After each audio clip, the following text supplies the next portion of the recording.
நம்மக்கிட்ட இருக்கக்கூடிய கிழங்கு அப்படின்னு பார்த்தோம்னா, இந்த கருமஞ்சள் கிழங்கு அப்படின்னு பார்த்தீங்கன்னா, அதை கிள்ளினாலே நல்ல கருநீலத்தில இருக்கும். நல்ல நாகப்பழம் நிறத்தில இருக்கும் உள்ளுக்க.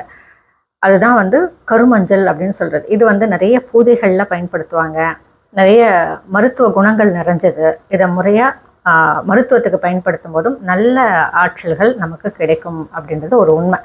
இதை கடந்து இந்த கருமஞ்சள் அப்படின்றத நம்ம வாங்கி நம்மளுடைய பூஜை அறையில் வைக்கும்போது இந்த கருமஞ்சள் நம்மக்கிட்ட பேசும். அது நாம் செய்யக்கூடிய பூஜையினுடைய பலனாக தினம் தினம் தினம் அதனுடைய வளர்ச்சி அப்படிங்கிறத நம்ம பார்க்க முடியும். அது நல்லா முளைவிட்டு வளர தொடங்கும். நல்லா அந்த வெள்ளையாக நல்ல ஒரு அரும்பு மாதிரி நல்லா முளைச்சி வரும். பார்க்கறதுக்கு ரொம்ப நல்லா இருக்கும். அது நம்ம வீட்டில் அந்த கருமஞ்சள் அப்படிங்கிறது நல்லா முளைவிட்டு வளர்ந்து அதை நான் நட்டு வச்சு அதை நான் அறுவடையும் பண்ணேன். அந்த மாதிரி இந்த கருமஞ்சள் அப்படிங்கிறது நம்ம வீட்டில் நல்ல அதிர்வலைகள் இருக்கா இல்லையா அப்படின்றத சட்டுன்னு காட்டக்கூடிய தன்மை அதிகம். அதே மாதிரி இந்த கருமஞ்சள் பொடி அப்படின்னும் போது